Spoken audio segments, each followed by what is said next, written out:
तो मैं आपको फरावा आलमगीरी का जो पहला पार्ट है, वहाँ से थोड़ा-सा पढ़ता हूँ, यानी कि वॉल्यूम 3 किताब सैर जिसकी आज हम चर्चा करने जा रहे हैं। तो उसका पहला अध्याय है, उसकी एकता है किताब सैर की शरई व्याख्या। स्पष्ट हो कि इसकी शरई व्याख्या इस तरह की गई है कि जिहाद दाना है दीन हक़ की ओर और युद्ध करना है ऐसे व्यक्ति से जो इनकार करता है दीन हक़ को स्वीकार करने से। आपके मैं थोड़ा विस्तार से बात करना चाहूँगा। जी। मनुष्यता के इतिहास में सबसे भयंकर, सबसे बुरे, किसी भी तुलना से आप इनसे अधिक कुछ नहीं पाएंगे। वो काफिरों के या मुशरिकों के, इस्लामियों के हाथों या क्रिश्चियंस के हाथों संहार हैं। एक मोटे अनुमान के अनुसार भारत में जो अफगानिस्तान से लेकर बर्मा तक है, 10 से 18 करोड़ लोगों की हत्या हुई है। ये कोई काम एक साल में, एक दिन में, एक महीने में नहीं हुआ, ये सदियों चलता रहा है।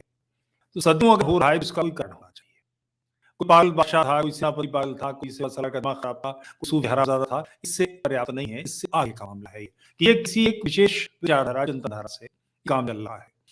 और किसी को ये गलतफहमी हो या सुप्रीम कोर्ट या हाई कोर्ट कर्नाटक वालों को ये गलतफहमी हो कि ये कम हो चुका है, तो गलत सोच रहे हैं। गज़वा हिंद लगातार चलने वाला कम है। 712 ईस्वी में कुछ के अनुसार 8वां और कुछ के अनुसार 14वां आक्रमण था जो सफल हुआ है।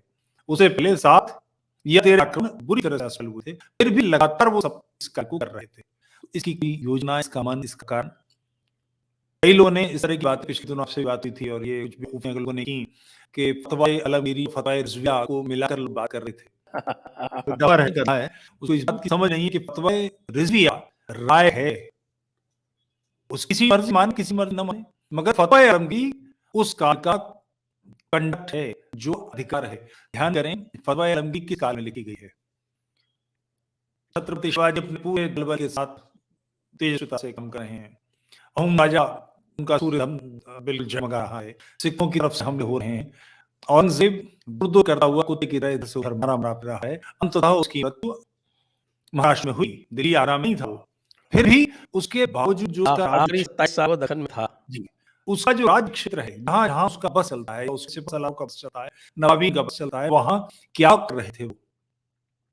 सबसे निकट का जो इतिहास जो बिल्कुल सामने का है, वो 1947 14 अगस्त 1947 में भारत का विभाजन है। एक मोटे अनुसार, एक मोटे अनुमान से कम भी करेंगे तो 10 लाख से कम अनुमान किसी का नहीं है। 30 से 40 लाख लोग मारे गए इसमें। ये जो कार्य हुआ है वो एक दिन में नहीं हुआ। अफगानिस्तान में, पाकिस्तान में, जिस बांग्लादेश रहते हैं, सारे क्षेत्र में हिंदुओं को मार के, तोड़ के, काट के, घसीट के, शादी के नाम पर पैसे दे गए, जजिया के नाम पर जैसे हो सका मुसलमान बनाया गया, दीने हक में लाया गया। और दीने हक किसी काफिर के साथ, मुशरिक के साथ नहीं बच सकता। उसकी लड़ाई हुई, जिसके नतीजे में 1947 बहुत समय नहीं हुआ है।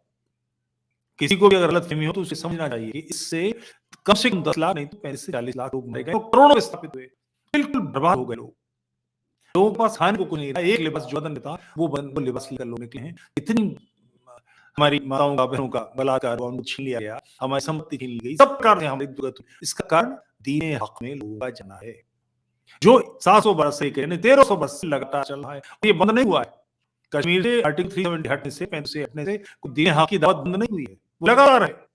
जमात इस्लाम के ट्रूप्स अभी भी घूम रहे हैं हर जगह, कैसे हो, किस तरह से हो। अभी उमर फारूक, वो जो क्या नाम उसका, उत्तर प्रदेश का लड़का बंद करके पढ़ने वाला, मुसलमान हो गया और उसने 5000 लोगों को मुसलमान होना है। झूठ हुआ, 5000 नहीं, 500 होंगे, मगर 500 भी इसमें गए।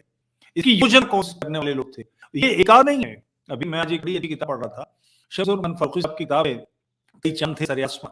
उसमें वो टीपू सुल्तान का ऐसे भी आंखों से, डबडबाई आंखों से जिक्र करते हैं कि सामने होते तो कैसे झाड़ मारता। ऐसे हत्यारों को ग्लोरीफाई किया जा रहा है, मुगलिया सल्तनत को ग्लोरीफाई किया जा रहा है।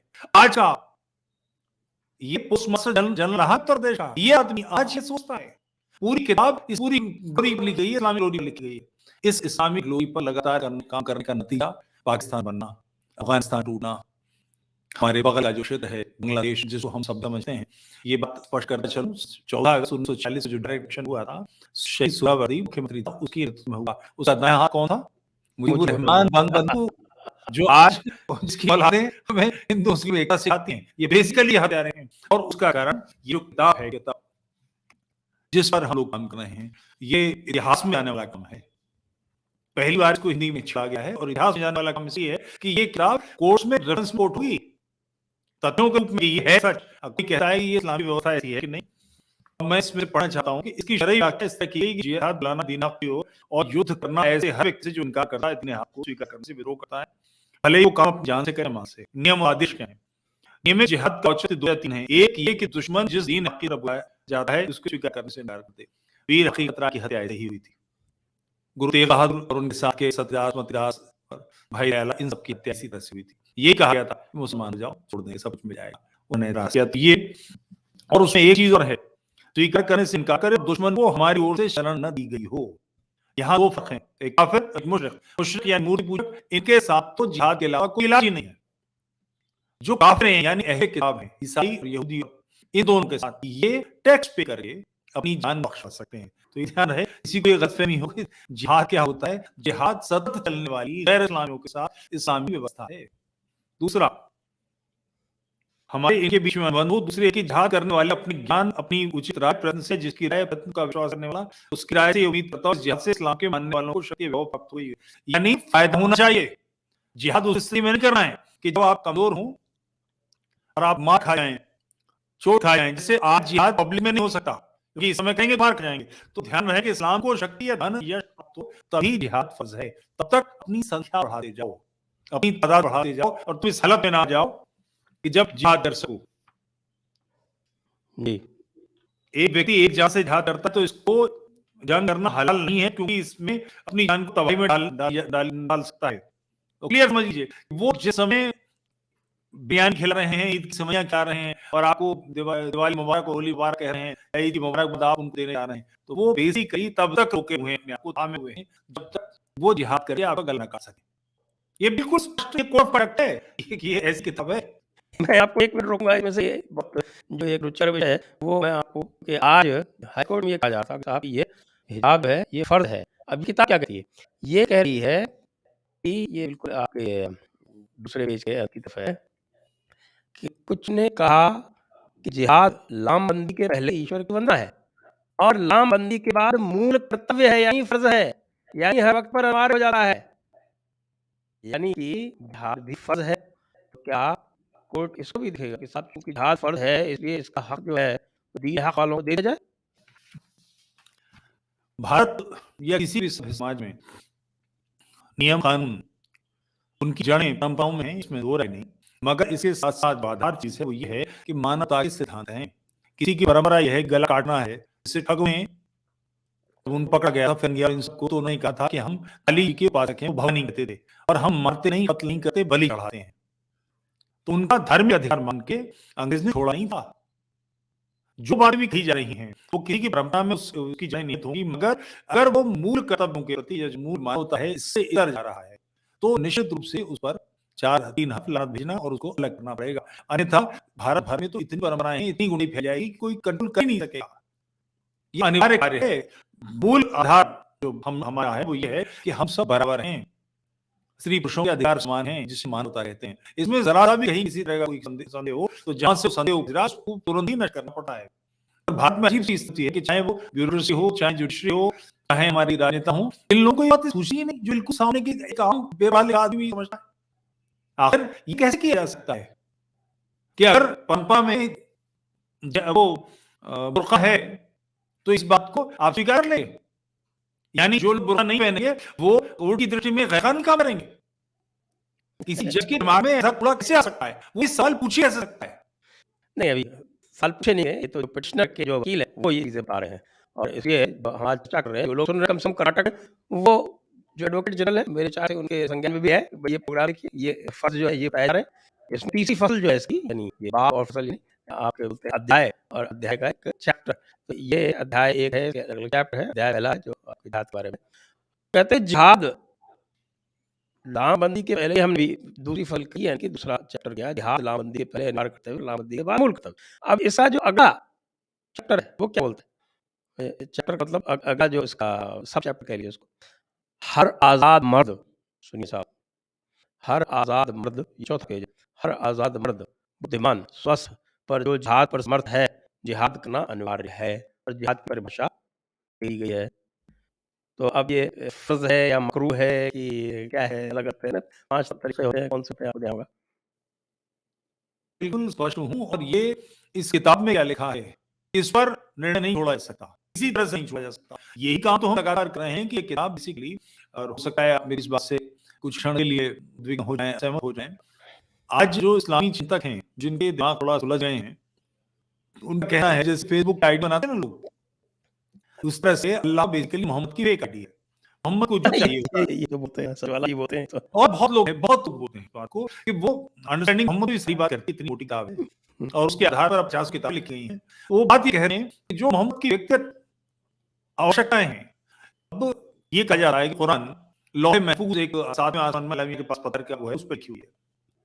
अब लौह महफूज पर जो लिखा गया मोहम्मद के होने से पहले लिखा गया, तो ये कैसे पता लगेगा कि जो कुछ मोहम्मद आज कर रहा है पहले से एडवांस में कैसे पता था?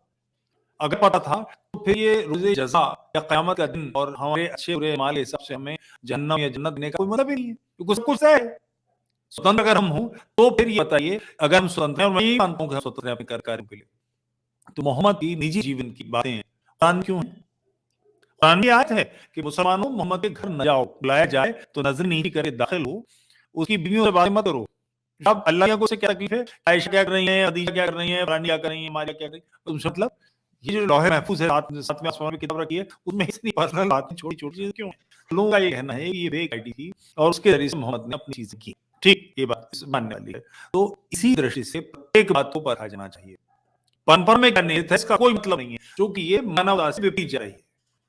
तो जो भी तर्क दिए जा रहे हैं, और मैं समझ नहीं पा रहा, हिजाब पहनकर कुछ लड़कियां आई हैं, उनकी मानसिकता समझी जा सकती है, वो क्या कर रही हैं, उस टाइपिंग। तो इस मानसिकता को निपटने का काम राज्य सरकार का है या कोर्ट का है? हर कोर्ट करेगी। तो भारत की स्थिति भी पाकिस्तान जैसी हो जाएगी, जहां 700 हो गया है, जो जुडिशरी हर जगह होती है, कुछ भी होगा जुडिशरी कूद पड़ती है। नतीजा उसका कि आप जो शक्तियों का 3 तरह से विभाजन हुआ है, वो सारा का सारा निपटाए दें। मुख्यमंत्री न ले, डीए तो लेगा, एमएलए तो लेगा, स्थानीय राजनीतिक दल तो कुछ करे। इतनी छोटी सी बात नहीं समझ आई। इन सारे कामों के लिए आपको कोर्ट की जरूरत है, और कोर्ट की स्थितियां है। दिल्ली में शाहीन बाग हुआ, कोर्ट ने इसमें मीडिएटर बना दिए, और वो बच्चों की तरह खेल, ये कह ये ठीक नहीं है, इस तरह से नहीं होना चाहिए। आदेश नहीं दे, अगर वो भी आदेश नहीं दे रहे तो पौरुष का कोई कार्य नहीं कर रहे, और ध्यान है पौरुष का कोई विकल्प नहीं है।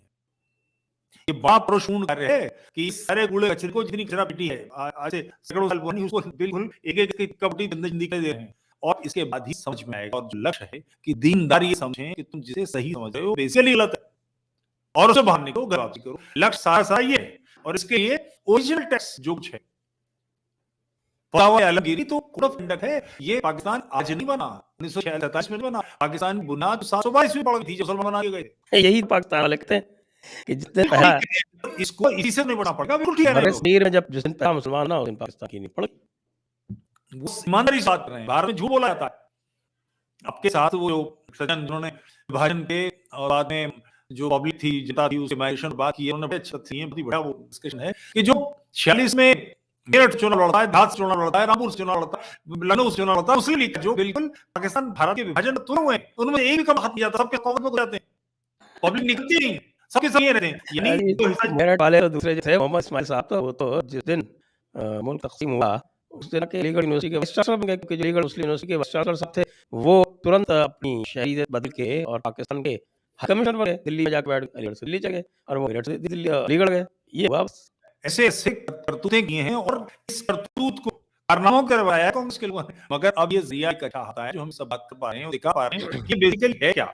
इसी पेज में हर आजाद मर्द बुद्धिमान सोच पर जिहाद पे समर्थ हैं, जिहाद करना अनिवार्य है। यानी प्रत्येक काफिर को, प्रत्येक मुशरिक को धमका के, पैसे दे के, गाट काट के, जो कर सकते हो ईमान में दाखिल करना है, उसको हिंदू, ईसाई, पारसी, यहूदी सब समाप्त करके मुसलमान बनाना है। पश्चिमी बौद्धवादियों के सिवाय इस्लाम में जजिया स्वीकार नहीं किया जाएगा। यानी सवाए आपके और स्वामित्व के बाप शुद्धि के लिए अगर मुसलमान बने, बल्कि जजिया देना स्वीकार करें तो स्वीकार किया जाएगा। ये कथन लिखना, और अरब के बौद्धवादियों से जो इस्लाम नहीं आया, और गैर अरब ये दो अलग-अलग बात है जो इसमें इन्होंने जी। मगर कुल मिलाकर बात वो हर क्षण में कुरान और ईमान सोच रहे हैं। कोई कह रहा है क्योंकि हिंदुस्तान में तादाद बहुत ज्यादा थी, तो इमाम शाफी हैं, हंबली हैं, इन सब ने तो ये बिल्कुल क्लियर कहा है कि आपको मत दिया जाना चाहिए। मुशरिक को जिंदा रहने का हक ही नहीं, फिर करा है। लेकिन वहां बहुत तादाद थी, यहाँ तादाद ज्यादा है, तो यहाँ कर नहीं सकते थे। फिर मदद भी चाहिए, मुगल सत्ता चली कैसे, राजपूत साथ नहीं तो कैसे होगा?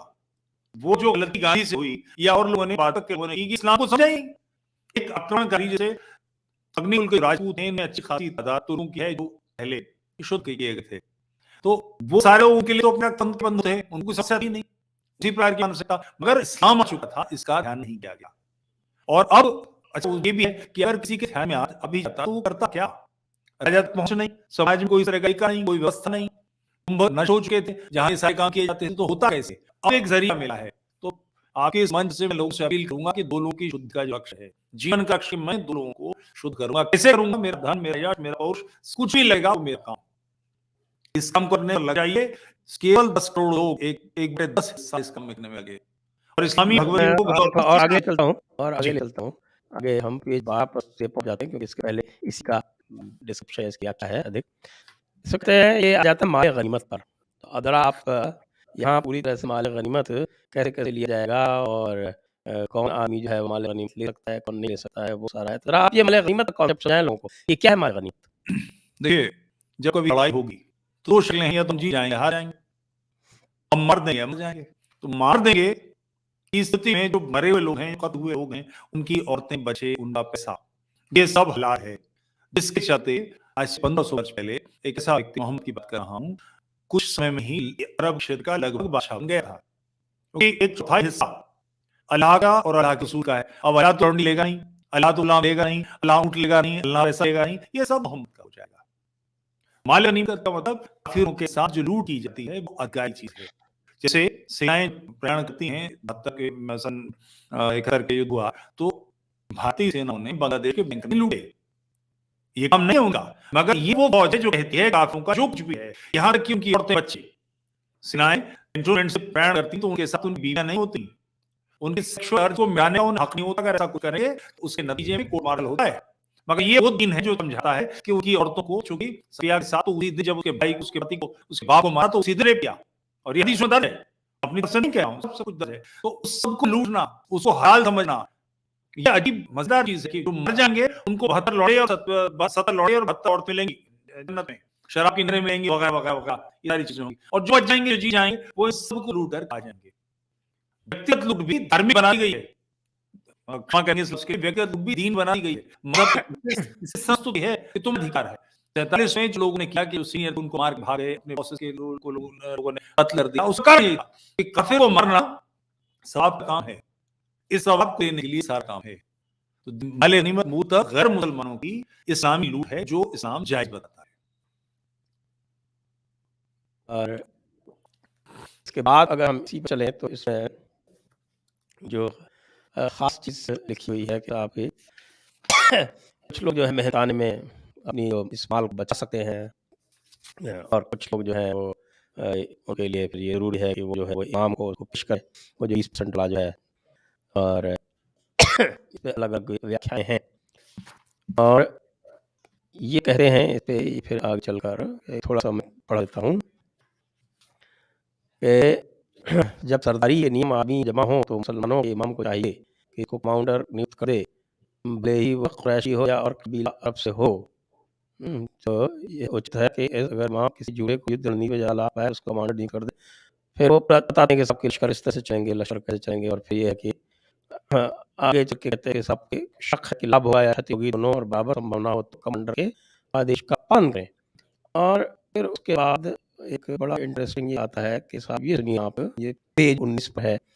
ये कहता है कि तीरंदाजी से लड़ाई नहीं कर सकता है तो कोई हानि नहीं है कि जो काफिर तीरंदाजी करता है उसके सामने से भागे।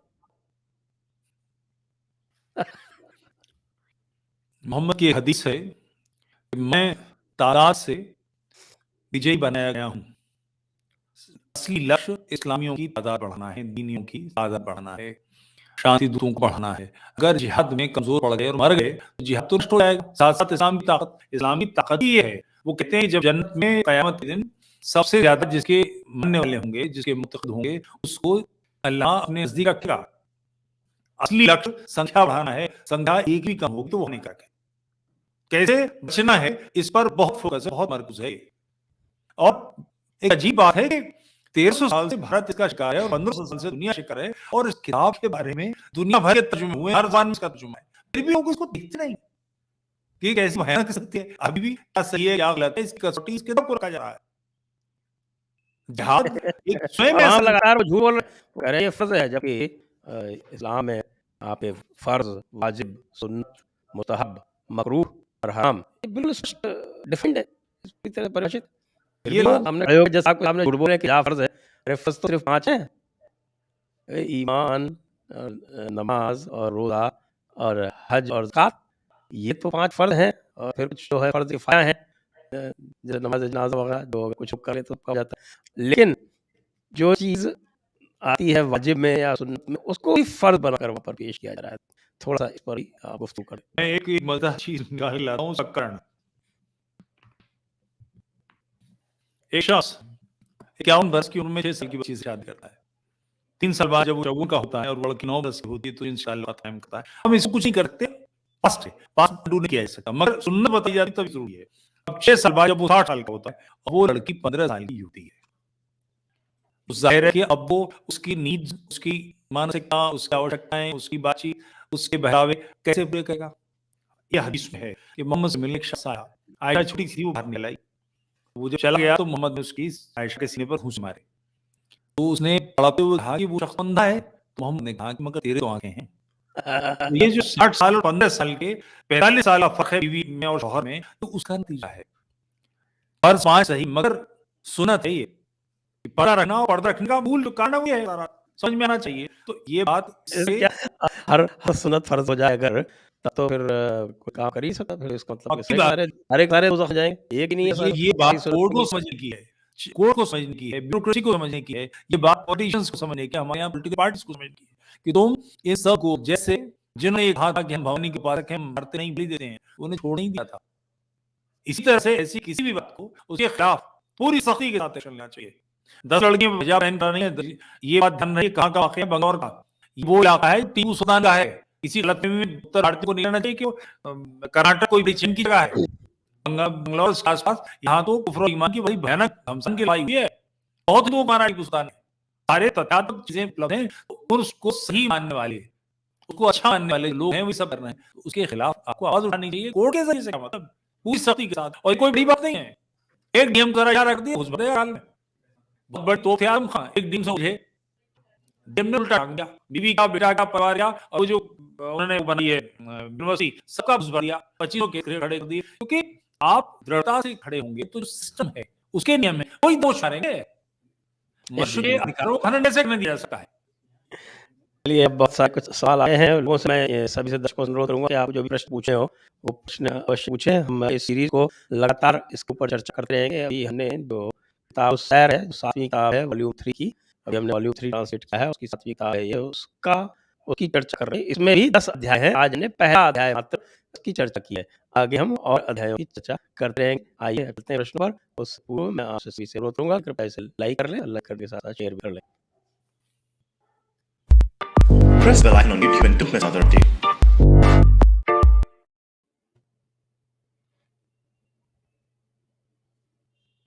शशि शर्मा जी कह रहे हैं कि good combination, need to listen more often.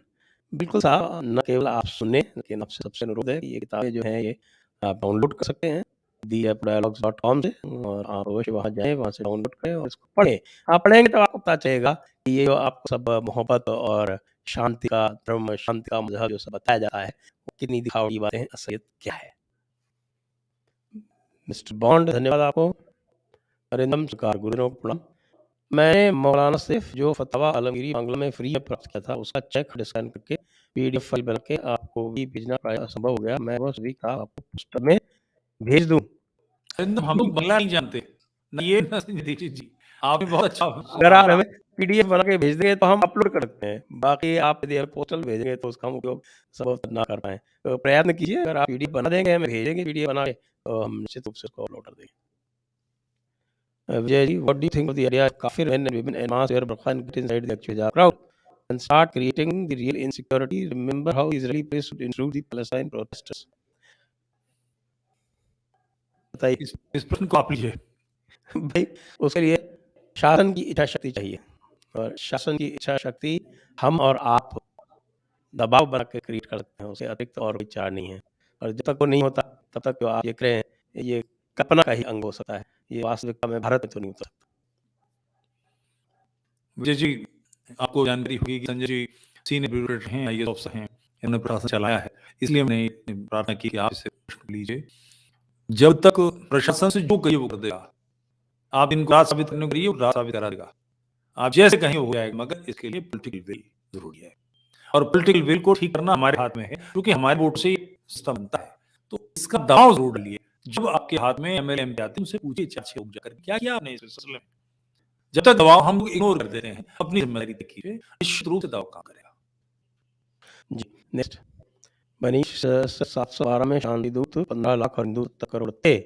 विश्व में जब अंग्रेज आए 1750 में हिंदू 17 करोड़ थे। इस हिसाब से 500 करोड़ हिंदुओं का अंदर संघर्ष हुआ 1000 वर्षों में, क्योंकि मात्र 70 वर्षों में हिंदू 1 अरब हो गए।